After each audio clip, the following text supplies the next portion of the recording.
Assalamualaikum warahmatullahi wabarakatuh. Perkenalkan, saya Arjal Fadli Aulia, NPM 230118180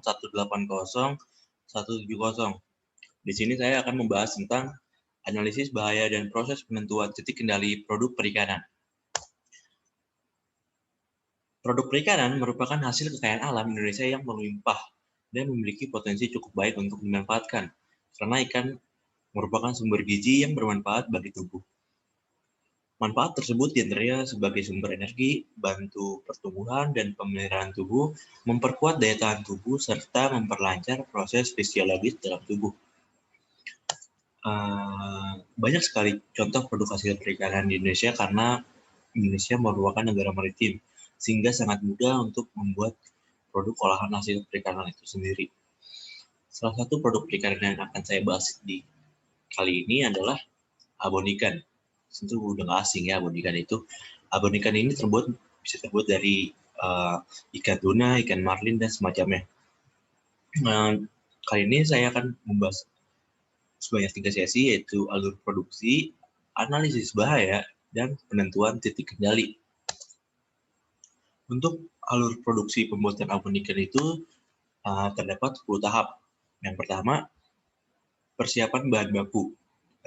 Menyiapkan ikan tuna yang segar yang bisa didapat dari nelayan maupun TPI terdekat. Selanjutnya ada tahap penyiangan. Isi perut, kepala, dan sirip ikan dibuang. Kemudian sebelum dilakukan penyiangan, daging ikan direndam ke dalam air cuka dengan kadar 20%. Hal ini dilakukan untuk menghilangkan bau amis pada daging ikan itu. Kemudian tahap selanjutnya ada perebusan. Di tahap perebusan, potongan ikan yang telah direndam dalam air juga kemudian disusun ke dalam badeng dan direbus selama 30-60 menit. Proses perebusan ini dihentikan setelah daging ikan menjadi lunak. Selama proses perebusan juga ditambahkan daun salam dan garam rebus. Kemudian ada di tahap pengopresan 1. Di tahap ini ikan yang telah direbus kemudian dipres dengan mesin pengepres. Namun sebelum dipres, ikan ditiriskan dulu selama 5-10 menit. Tahap pengepresan bertujuan untuk mengurangi kadar air pada daging ikan yang telah direbus. Semakin sedikit kadar air yang terdapat pada daging ikan, maka semakin baik pula serat-serat daging yang dihasilkan. Kemudian ada pencabikan 1. Setelah daging ikan dipres, kemudian dilakukan proses pencabikan sampai menjadi serat. Proses ini bisa dilakukan dengan tangan kosong maupun dengan mesin penggiling. Kemudian pemberian bumbu santan. Setelah dilakukan pencabikan, kemudian serat-serat itu diberikan bumbu yang berupa bawang putih, ketumbar, lengkuas yang telah dihaluskan dengan mesin parutan, gula pasir, garam dapur, dan santan kelapa. Setelah itu, masuk ke tahap penggorengan. Setelah bumbu-bumbu tercampur secara merata dalam serat-serat daging ikan, kemudian dilakukan penggorengan kurang lebih 60 menit. Selama proses penggorengan secara terus-menerus dilakukan pengadukan agar abon ikan yang dihasilkan matang secara merata dan bumbu-bumbu dapat meresap dengan baik. Tahap penggorengan ini akan dihentikan setelah serat-serat daging yang digoreng sudah berwarna kuning kecoklatan. Untuk pengepresan 2, dilakukan kembali setelah ikan digoreng. Ini dilakukan untuk mengurangi kadar minyak pasca proses penggorengan. Kemudian untuk proses pencabikan 2, ini dilakukan agar tidak terjadi penggumpalan. Proses ini dihentikan setelah terbentuk produk akhir berupa abon ikan dengan tekstur yang seragam. Di tahap terakhir ini yaitu tahap pengemasan, tahap akhir pada tahap proses produksi abon.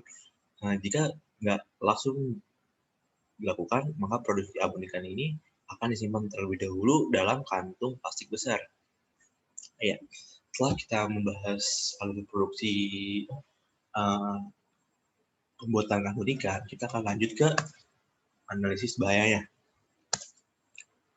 Oke, yang pertama ikan segar itu sendiri. Bahaya apa yang terdeteksi? Yaitu histamin. Kenapa? Histamin yang aktif dan terkontaminasi mikroba bisa berubah menjadi racun.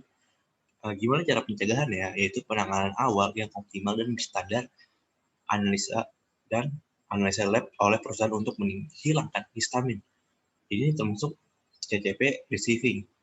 Kemudian ada air dan minyak goreng. Bahaya apa yang terdeteksi?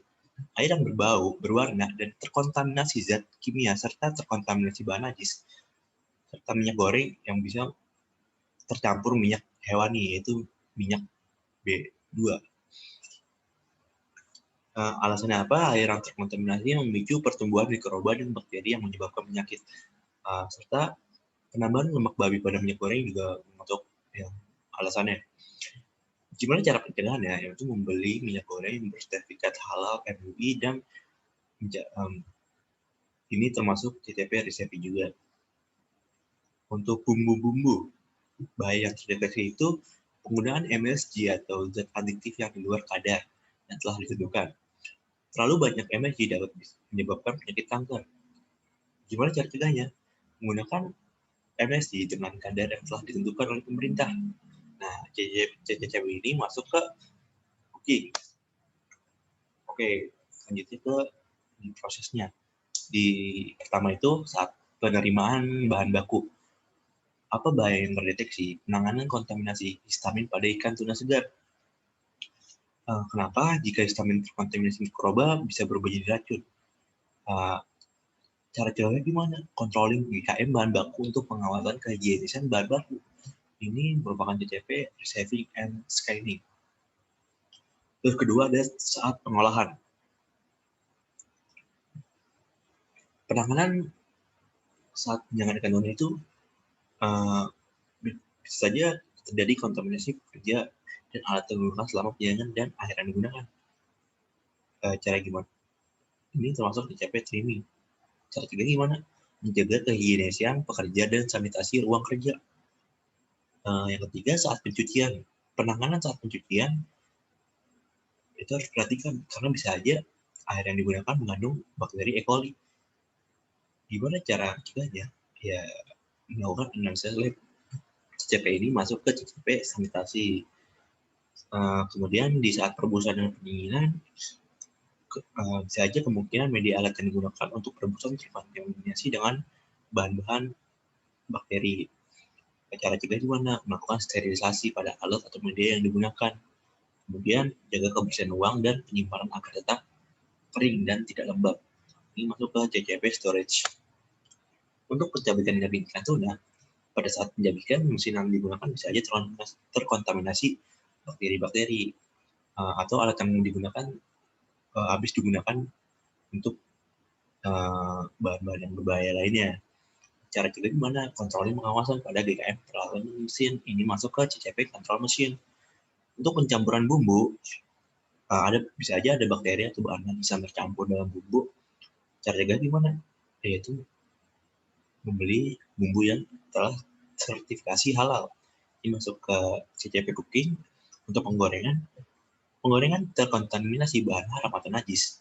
Ini bisa aja menggunakan minyak babi yang memberikan efek renyah, tapi itu kan diharamkan. Cara cegahnya gimana? Uji lab dan pemilihan standarisasi minyak goreng yang sudah tersertifikasi halal. Ini masuk ke CCP cooking. Untuk penirisan, alat pengoperasian bisa aja habis pakai untuk bahan-bahan berbahaya. Terus cara cegahnya sama, controlling GKM mesin peralatan. Ini masuk ke CCP controlling, pendinginan, yaitu bisa aja ruangan tidak steril dan mudah terkena polutan. Cara jaga gimana? Menjaga kebersihan ruang. Ini masuk ke CCP controlling. Oke, setelah kita bahas analisis bahaya ini, kita akan lanjut ke titik pengendalian. Penentuan titik kendali. Oke. Pertama pertanyaan pertama itu adakah tindak pencegahan?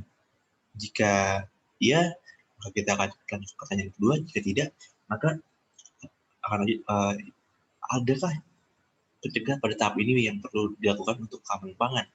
Jika enggak, maka tidak termasuk CCP. Jika iya, maka lakukan modifikasi tahapan dalam proses produk. Balik lagi, adakah tindak pencegahan? Maka lanjut ke pertanyaan kedua. Apakah tahap ini dirancang spesifik untuk menghilangkan atau mengurangi bahaya yang mungkin terjadi sampai level yang diterima? Jika ya, maka itu termasuk CCP. Jika tidak, dapat terkontaminasi dengan bahaya yang diidentifikasi terjadi melebihi tingkat yang dapat diterima, atau dapatkah ini meningkat sampai tingkatan yang tidak dapat diterima? Jika ya, maka akan lanjut ke pertanyaan 4.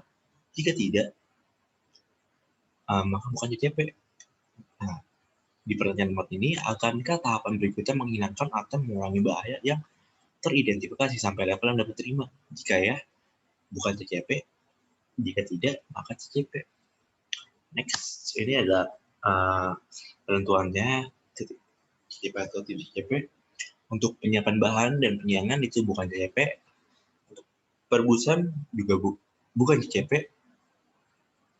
Untuk pengepresan satu itu CCP, karena bisa aja mesin pengepresnya itu terkontaminasi sehingga mengubah cita rasa atau kualitas abon ikan itu sendiri, sehingga atau bisa menimbulkan penyakit pada orang yang mengkonsumsi abon ikan yang telah terkontaminasi pada mesin pengepres. Pencabutan juga sama, mesin penggiling bisa saja terkontaminasi sehingga merubah kualitas dan rasa yang ada di abon ikan itu sendiri. Penambahan bumbu dan santan tidak termasuk CCP serta-merta dengan penggorengan. Untuk pengepresan 2 dan pencabutan 2 sama seperti pengepresan 1 dan pencabutan 1 itu masuk ke CCP. Untuk pengemasan itu nggak masuk ke CCP. Oke, sekian dari saya. Kurang lebihnya mohon maaf. Assalamualaikum warahmatullahi wabarakatuh.